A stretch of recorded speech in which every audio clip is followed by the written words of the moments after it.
Delhi NCR क्षेत्र, पंजाब, हरियाणा, इस time जो पोल्यूशन की स्थिति है वो इतनी ख़राब हो रही है कि जिसे कहें कि लोगों का दम घुट रहा है। ऐसी स्थिति बन क्यों रही है? इसके पीछे क्या पराली वजह है या कोई अन्य भी बातें हैं जो कि समझना ज़रूरी है कि आखिर ये स्थिति क्यों बन रही है? इस पर बात करने के लिए हमारे साथ पीजीआई में पब्लिक हेल्थ डिपार्टमेंट के प्रोफेसर रविंद्र खेरवाल जी हैं। सर, अभी जो पोजीशन है, हर साल जब भी ये स्थिति होती है पराली को लेकर बड़ी बातें होती है कि पंजाब हरियाणा पराली जला रहे हैं, उसकी वजह से गैस चैम्बर बन रही है, एनसीआर का जो रीज़न है उसमें ये सारी चीज़ें गतिविधियां हो रही हैं। तो आपकी जो फाइंडिंग्स है अभी तक पराली को लेकर, और क्या पिछले सालों के मुकाबले इसमें जो गिरावट आई है वो कितनी आप देख रहे हैं? देखिए, पहली चीज़ तो ये कि जो अक्टूबर नवंबर का सीज़न होता है, इसमें हमारे यहाँ मीटरोलॉजिकल चेंजेस आते हैं। मीटरोलॉजिकल चेंजेस में क्या है कि बारिश जो मानसून है उसका विड्रॉल हो जाता है और एटमॉस्फेरिक कंडीशन थोड़ी स्टेबल हो जाती हैं। फिर दूसरी बात क्या है कि जो एमिशन है वो जितने पहले थे लगभग उतने ही रहते हैं, यानी कि आप नंबर ऑफ़ व्हीकल देखें तो जितने चल रहे हैं उतने ही हैं।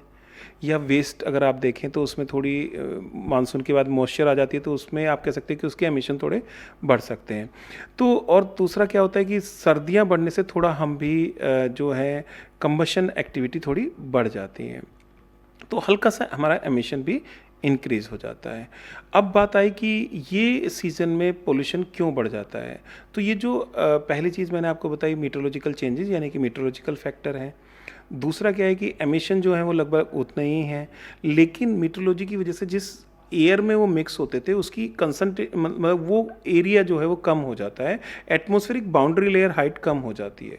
तो यानी कि जो हाइट, जैसे ये पेंसिल है, अगर ये हमारे आसमान की हाइट है, एटमॉस्फेरिक बाउंड्री लेयर ये आधी हो गई, लेकिन एमिशन उतने ही रहेंगे तो पोल्यूशन दुगना हो जाता है।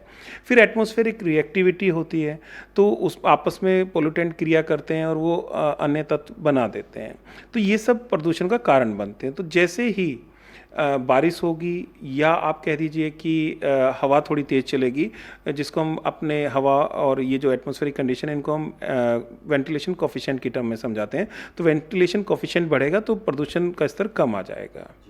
सर, अभी जो डाटा है वो क्या बता रहा है? कम से कम जो पराली का जो डाटा है वो किस तरीके? देखिए, अगर हम देखें 2019 में लगभग 50,000 फायर काउंट था, जो 20 और 21 में विभिन्न कारणों से बढ़ के 90,000 तक पहुंच गया था।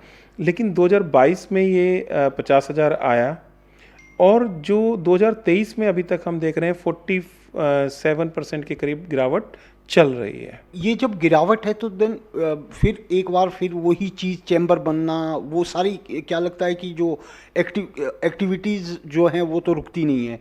वेदर अपनी जगह जैसा था एक तरह से डाउन आ जाती है, लेयर कम, स्पेस जो है उसके लिए कम हो रहा है, वही एक रीज़न क्या है कि अभी इस समय थोड़ा वेहिकुलर एक्टिविटी बढ़ चुकी है। हमें भी पता है त्योहारों का सीज़न है, दशहरा था, अभी दिवाली आने वाली है। तो एक तो ये है कि वेहिकुलर एक्टिविटी बढ़ी हुई है थोड़ी सी। उसके अलावा हम देखेंगे कि थोड़ी मॉइस्चर है, मॉइस्चर ने वो हेजी इवेंट दिल्ली में क्रिएट की, और उसकी जियोग्राफिक लोकेशन की वजह से वहाँ पे जो पोल्यूशन का लेवल है वो स्टेगनेंट है।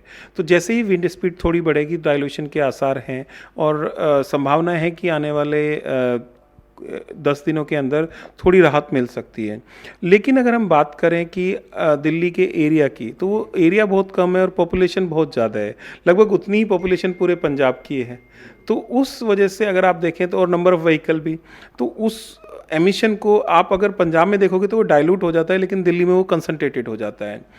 और पराली की अगर हम बात करें तो अभी हमारे आंकड़े खुद दिखा रहे हैं, आप देखिए कि 2000 जो 12 से लेके 22 तक का आंकड़ा है वो ब्लू लाइन में है, और जो रेड लाइन है वो दिखा रहा है 2023 का आंकड़ा। इसी हाँ जी, अगर हम देखें फायर काउंट के मामलों में तो पंजाब से लगते हुए जो हमारे पाकिस्तान से लगते हुए बॉर्डर एरिया हैं उसमें हैं, और लगभग हरियाणा पंजाब में काफ़ी बर्निंग देखने को मिल सकती है। इसके अलावा पाकिस्तानी पंजाब का एरिया जो है वहाँ पे भी थोड़ी फायर काउंट हैं, और उनके यहाँ अब से पहले हमारे यहाँ थोड़ी काउंट ज़्यादा थी। फिर अगर हम देखें ये 2000 नीली लाइन वही 10 साल का एवरेज, ये जो ग्रीन लाइन है 2022 का, और रेड लाइन इस साल का ट्रेंड है। तो आप देखेंगे कि हमारे 2 नवंबर तक अभी जो पीक है वो आना शुरू हो गया है, लेकिन जो पुरानी पीकों के मुकाबले मीन्स हम देख रहे हैं कि जो सरकार का भी टारगेट था कि इस बार 25,000 से टोटल काउंट कम रखना, वो संभावित दिख रहा है। मतलब जो मैं समझ पा रहा हूँ कि जो पहले जो पीक था वो 2,500 3,000 उससे भी ऊपर था, और अभी इस बार वो सीधा आके 1,800 1,900 या 2,000 तक गया। देखिए, अभी हमारा जो हाईएस्ट पहुंचा है वो करीब 1900 के आसपास पहुंचा है। जब हम पिछले टाइम में कहते थे कि हाईएस्ट है, तो हम बात कर रहे होते थे 5,000 6,000 फायर काउंट की। तो अगर हम उसके मुकाबले देखें तो हमारे जो सेंट्रल गवर्नमेंट है, स्टेट गवर्नमेंट है, और जो commission on air quality management है, या एनजीओज़ हैं, इंडस्ट्री हैं, सबके एफर्ट ग्राउंड पे दिखाई दे रहे हैं। और सबसे ऊपर जो हमारे किसान भाई हैं, उनके एफर्ट दिखाई दे रहे हैं। और ये शायद कहीं पॉसिबल हो पाया है क्योंकि जो पराली के लिए इंस्ट्रूमेंट प्रोवाइड कर देना, इन सीटू के लिए या एक्स सीटू के लिए ट्रांसपोर्टेशन और बाकी फैसिलिटी और उसके यूटिलाइजेशन के लिए प्रमोट कर देना, ये सब इसमें हमें इफेक्टिव दिखाई दे रहा है। लगता है कि जो अब जो स्थिति बनी है, जो अभी इस टाइम पोल्यूशन की है, उसके लिए हमें वेदर का भी इंतज़ार करना पड़ेगा, विंड्स का या रेन का, उससे थोड़ा सा चीज़ें शायद बदल सकती। देखिए, हमें इस पोल्यूशन के स्तर से एक लॉन्ग टर्म स्ट्रेटजी बनानी पड़ेगी और उसके द्वारा हम इससे निजात पा सकते हैं। और उसी के लिए नेशनल क्लीन एयर प्रोग्राम बनाया, जो नॉन अटेनमेंट सिटीज़ हैं, जहाँ पे 2017 का डाटा लिया और उनमें प्रदूषण का स्तर काफ़ी बढ़ जाता है, उनको टारगेट किया गया था। और भारत सरकार के द्वारा 4,000 से ज़्यादा करोड़ रुपए इसके लिए दिए गए। उन्हीं शहरों ने अपना एक प्लान बनाया, उसकी अप्रूवल हुई एक्सपर्ट के द्वारा, और उसको इम्प्लीमेंट कराने के ऊपर अब कार्य चल रहा है।